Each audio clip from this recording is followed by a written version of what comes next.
સ્થાનિક સ્વરાજ્યની ચૂંટણીઓ તો નજીક આવી રહી છે, પરંતુ આ ચૂંટણીઓ આવે એ પહેલા આમ આદમી પાર્ટીના વિસાવદરના ધારાસભ્ય ગોપાલ ઇટાલિયા દ્વારા ભાજપ અને પોલીસ ઉપર મોટા આક્ષેપ મૂકવામાં આવ્યા છે।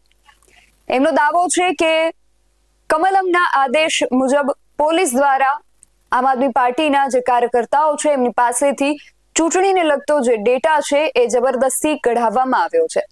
શું છે સમગ્ર વિગત જાણીએ આ અહેવાલમાં। જય હિન્દ BSI TV ન્યૂઝ પર આપની સાથે હું છું નિધિ ગઢવી।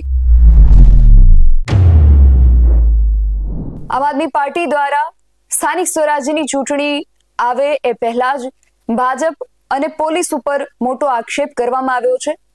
આજે રાજકોટની અંદર ગોપાલ ઇટાલિયા દ્વારા એક પત્રકાર પરિષદનું આયોજન કરવામાં આવ્યું હતું અને આ પત્રકાર પરિષદની અંદર ગોપાલ ઇટાલિયા દ્વારા એવા આક્ષેપ કરવામાં આવ્યા છે કે કમલમના આદેશથી પોલીસ દ્વારા આમ આદમી પાર્ટીના જે કાર્યકર્તાઓ છે એમની પાસેથી ચૂંટણીલક્ષી જે ડેટા છે એ જબરદસ્તી એમની મરજી વિરુદ્ધ કઢાવવામાં આવ્યો છે। આ વિશે આક્ષેપ કરતા ગોપાલ ઇટાલિયાએ વધુમાં શું કહ્યું, સીધા તેમને જ સાંભળીએ। સૌથી પહેલા તો આજે આપણા ઈષ્ટદેવ ભગવાન શ્રી રામચંદ્રજી મહારાજના પ્રાગટ્ય દિવસ છે, એટલે રામનવમીની સૌને હું શુભેચ્છાઓ પાઠવું છું। સૌને મારા જય સિયારામ। આજે મહત્વના બે વિષયો ઉપર ગુજરાતભરની જનતાનું ધ્યાન દોરવાનું છે। ગઈકાલે વિધાનસભામાં મારો એક તારાંકિત પ્રશ્ન હતો, પ્રશ્ન ક્રમાંક 68થી મેં એક પ્રશ્ન પૂછ્યો હતો અને ગૃહમંત્રીએ મને લેખિતમાં જવાબ આપ્યો। જોકે એની વિધાનસભામાં ઊંડાણપૂર્વક ચર્ચા ઊભા થઈને જે કરવાની હોય એ નથી થઈ શકી સમયના અભાવે, પરંતુ જવાબ જે આવ્યો એ ચોંકાવનારો છે। મેં એવું પૂછ્યું હતું કે અમદાવાદ અને સુરત જિલ્લામાં આખામાં કેટલા લોકોએ સ્વરક્ષણ હથિયારનું લાયસન્સ લીધું છે પોતાના માટે, સિક્યુરિટી ગાર્ડ કે પાક રક્ષણ કે અન્ય કોઈ લાયસન્સની વાત નથી કરી, માત્ર માણસ પોતે કમરે લટકાવવાની રિવોલ્વરના લાયસન્સો કેટલા લોકોએ લીધા છે। અને મને સરકારે આશ્ચર્યજનક આંકડો આપ્યો કે અંદાજે સુરતની અંદર 2900 લોકો અને અમદાવાદમાં 5100 લોકો, એમ કુલ મળીને લગભગ 8000 લોકો પાસે હાલમાં રિવોલ્વરના લાયસન્સ છે અને 1000 અંદાજે 1000 કરતાં પણ વધુ લોકોએ નવા હથિયારો મેળવવાની અરજી આપી છે। અને આ જે કાંઈ 8000 લોકો પાસે હથિયારો છે એ 8000 લોકોએ સરકારને એવી અરજી આપી હોય કે મારા જીવને જોખમ છે, મારા મિલકતને જોખમ છે, મારા ઉપર ભય છે, માટે મને બંદૂક આપો। સરકારે એને મંજૂરી આપી તો જ એની પાસે હથિયાર આવ્યું। આ આંકડો ખાલી સુરત અને અમદાવાદ બે જિલ્લાનો છે। રાજકોટ, મોરબી, ભાવનગર, જામનગર એનો આંકડો તો હજુ બાદ। આ આંકડો એવું બતાવે છે કે ગુજરાતના જે કોઈ પણ સુખી સંપન્ન લોકો છે એમને ગુજરાતની પોલીસ ઉપર કોઈ ભરોસો નથી, કાયદો વ્યવસ્થા ઉપર ભરોસો નથી, સરકાર ઉપર કોઈ ભરોસો નથી, એમને પોતાના કમરે રહેલી રિવોલ્વર ઉપર જ ભરોસો છે। કેમ કે જો એમના ઉપર ગુંડાઓ, લુખ્ખાઓ, લફંગાઓ, બદમાશો કોઈ હુમલો કરશે તો પોલીસ કે સરકાર એમને નહીં બચાવે। એમને એટલે જ પોતે રિવોલ્વર રાખીને ફરે છે કે મારું રક્ષણ હું પોતે કરીશ, મને કોઈના પર ભરોસો નથી। અને જો સરકાર પણ એવું માનતી હોત કે લોકોની સુરક્ષાની જવાબદારી સરકારની છે, તમારે પોતે ચિંતા નથી કરવાની, તો સરકાર આ રિવોલ્વરના લાયસન્સ આપવાના બદલે વટથી એમ કહેત કે કોઈ જરૂર નથી લાયસન્સની, જાઓ બિંદાસ ફરો રાજકોટની, અમદાવાદની, સુરતની બજારમાં, કંઈ થાય તો અમારા ઇન્સ્પેક્ટરો બેઠા છે। પણ સરકારે બાંહેધરી આપવાના બદલે લાયસન્સ આપી દીધું કે તમે તમારું કરો પોતે। આ તો 8000 લોકો છે અને આ તો બે જિલ્લાના છે। મારું એવું માનવું છે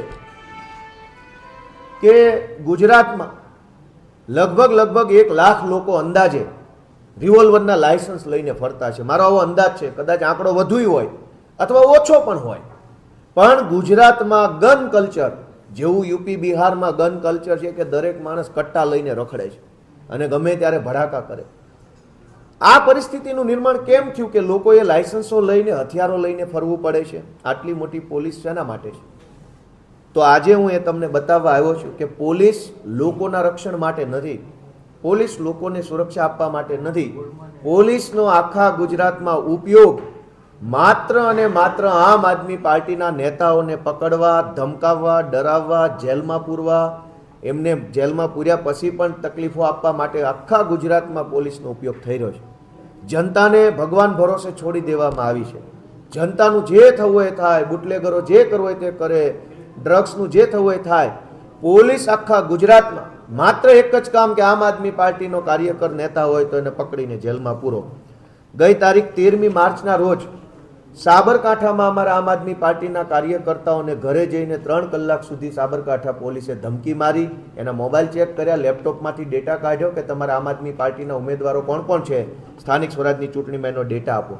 13મી માર્ચે ધરમપુર પોલીસ દ્વારા પણ ધરમપુરની અંદર અમારા આમ આદમી પાર્ટીના જે હોદ્દેદારો છે એમના ઘરે જઈ એમના લેપટોપ મોબાઈલ ચેક કર્યા અને કીધું કે તમારા ઉમેદવારોનો ડેટા અમને આપી દો, નહીંતર તમને અમે આમ તેમ કરી નાખીશું.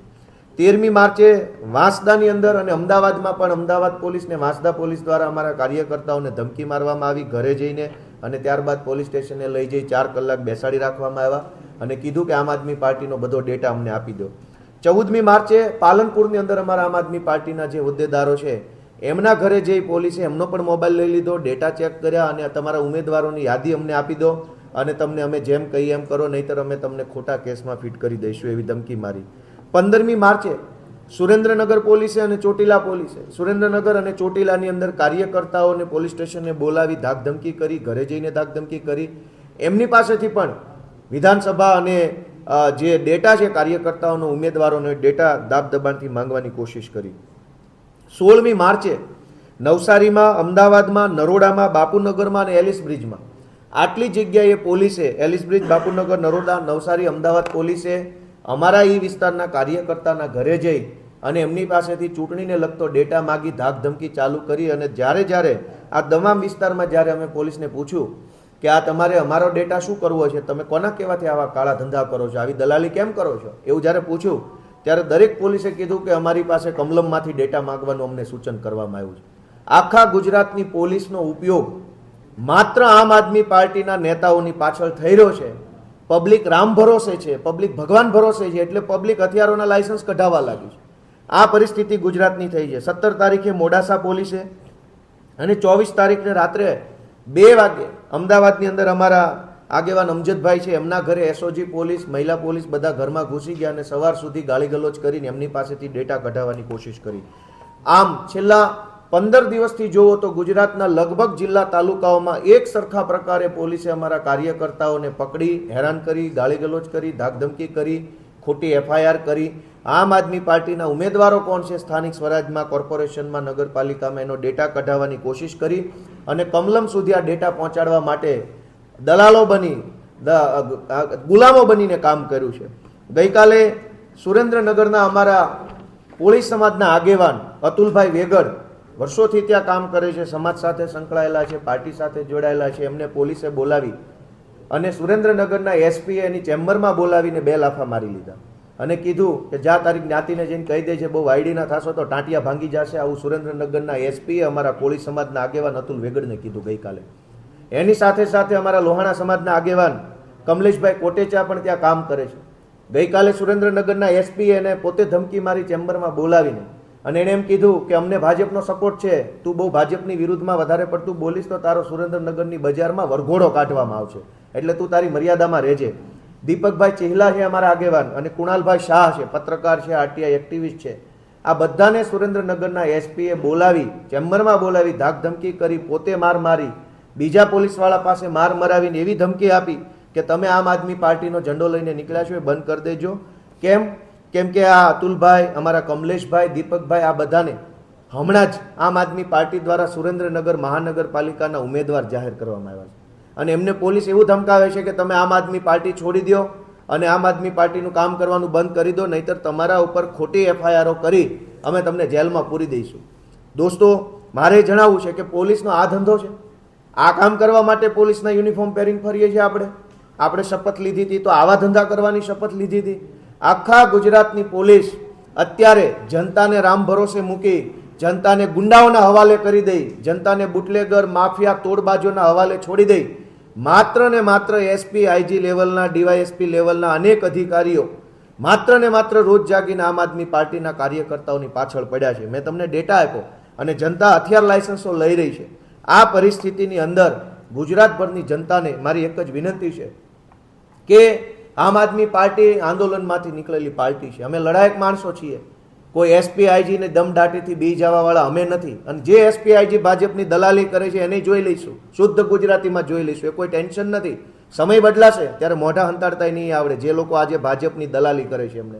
પણ સવાલ એ છે કે જો પોલીસ ભાજપની દલાલ બનીને કામ કરે અને જનતાને ગુંડાઓના હવાલે સોંપી દેવામાં આવે, ગમે ત્યારે ખૂન થઈ જાય, ગમે ત્યારે અહીં રાજકોટમાં એક વેપારીની હમણાં હત્યા કરી નાખી થોડાક દિવસ પહેલા, ખુલ્લેઆમ છરીઓ મારી દેવામાં આવે છે, તો પોલીસ કંઈ નહીં કરે. અને આ પરિસ્થિતિમાં જનતા હવે પોતે હથિયારોના લાયસન્સ લેવા લાગી છે. એનો ડેટા મને ખુદ ગૃહમંત્રીએ આપ્યો છે. ત્યારે એક જ વિનંતી છે કે આ સ્થાનિક સ્વરાજની ચૂંટણી ભાજપ એક યુદ્ધની જેમ લડવા જઈ રહી છે, ત્યારે અમે પણ આ યુદ્ધ માટે તૈયાર છીએ. જનતાને વિનંતી છે કે આ યુદ્ધની અંદર સત્ય ન્યાય નીતિનો સાથ આપે, ઝાડુનો સાથ આપે, આમ આદમી પાર્ટીનો સાથ આપે.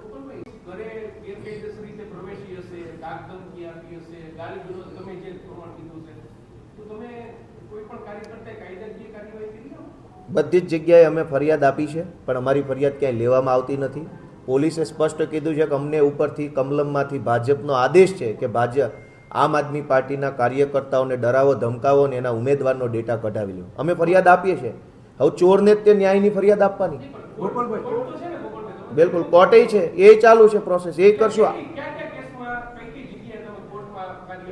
અમારા ધરમપુરમાં, વાંસદામાં, પાલનપુરમાં, સુરેન્દ્રનગર, ચોટીલા, નવસારી, નરોડા આટલી જગ્યાએ અમારા જે કાંઈ કાર્યકર્તાઓને હેરાન કર્યા છે એમાં અમે પોલીસની વિરુદ્ધમાં ફરિયાદ આપવા માટે સૌથી પહેલાં પોલીસમાં રજૂઆત કરી છે.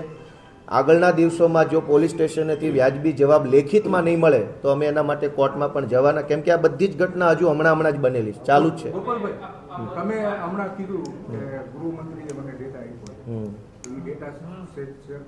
બિલકુલ મેં વોટ્સએપમાં નાખ્યા છે, બધાના વોટ્સએપમાં મળી જશે.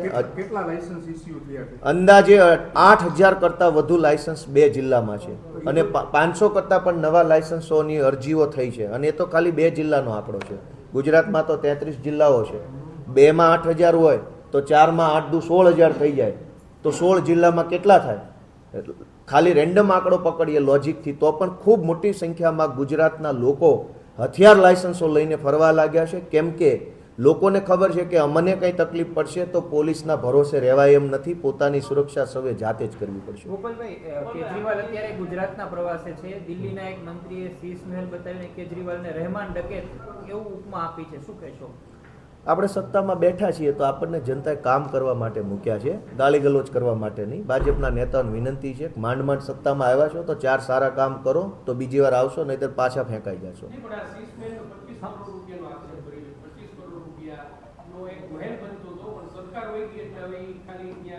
પ્રદર્શની તરીકે વાર્તા રે વાર્તા છે ભાઈ.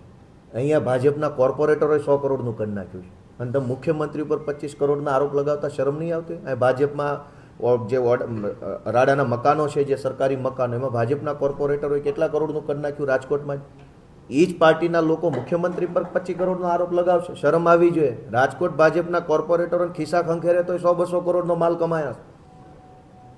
ખાલી કોર્પોરેટર લેવલના માણસો 100-200 કરોડની કાળી કમાણી કરી લેતા હોય, મુખ્યમંત્રી પર 25 કરોડનો આરોપ લગાવતા હોય તો એનો મતલબ સમજી લો કે અરવિંદ કેજરીવાલ દેશના સૌથી કટ્ટર ઈમાનદાર વ્યક્તિ છે, હતા ને રહેશે. ને તો હવે તો કોર્ટમાંથી જજમેન્ટ આવેલું છે, કોર્ટે કહી દીધું કે નિર્દોષ માણસ છે, પછી ક્યાં કોઈ આરોપની વાત રહી? એમની રહેમાન ડકેત આ શબ્દ પ્રયોજવો, હવે જેણે પ્રયોજ્યો એ ભાઈ એના પોતાના પરિવારમાં જે રીતની એને પાલન પોષણ થયું હોય એ પ્રકારના શબ્દો વાપરે.